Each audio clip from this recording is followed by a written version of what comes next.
This is the DPMS Oracle. It is a very low budget rifle. It happens to have the Herra Arms CQR stock and foregrip, and it is made in Germany.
So, probably looking at this gun, everyone can tell that it's not your average AR-15. Okay, there's a lot of upgrades that you can make to an AR-15. The features that I decided to go with were the Herra Arms CQR buttstock and foregrip. This gun is a DPMS Oracle as far as the actual base for the mechanics gun. of it. Yeah, as far as the base of the gun goes. So when you get it, it just comes with, it's fresh out of the box. It comes with your standard retractable 6-point stock. I don't have all the features that I need in order to make this an ambidextrous weapon. I do plan on getting those, but with the ergonomic design of Herra Arms CQR upgrades to this rifle, it would be just about perfect. Okay, so you told me earlier you've got these flip-up sights on there, but I kind of laughed when you told me the name of it. Tell us one more time what kind of sights these are. They are actually Tippmann, and yes, I said Tippmann as Tippmann in for the paintball. BB gun, paintball. So I thought that was pretty funny, but I mean, I got down in the prone position.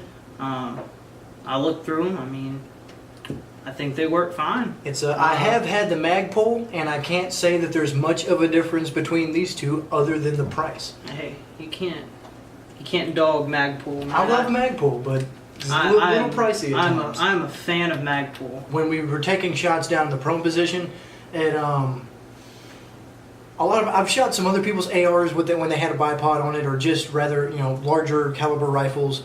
And it's sometimes the bipod can feel a bit flimsy, like it can't take the kick because there's obviously friction because you want it to stay still, but it feels like it's bending at a certain spot.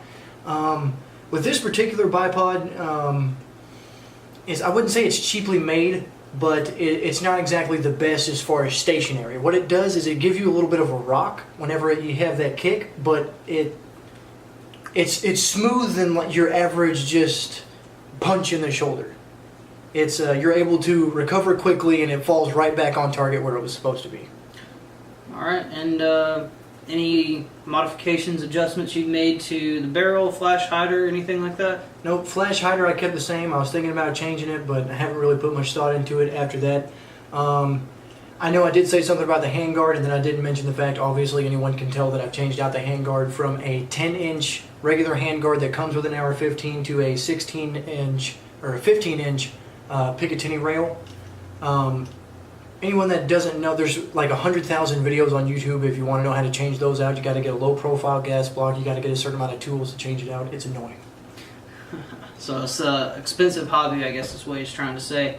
All right, so I guess the one thing that irks me about this, and I'm not sure if it's part of, I think it's part of like what happened on the stock gun. I believe it was the buffer tube, and when you've got a cheek weld back here on the stock, you've got your hearing protection, it's right there pretty close to your cheek weld, and you can actually hear the spring inside here, and it's moving and everything like that. So I mean, that was a little bothersome, but overall, you know, I'd give this gun a 4 out of 5.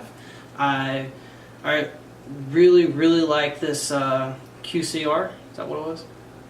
CQR. CQR. I really like this CQR setup he's got on here. It reminds me of my favorite bullpup rifle, which is the PS90. This looks very similar to that, just put on like an AR platform.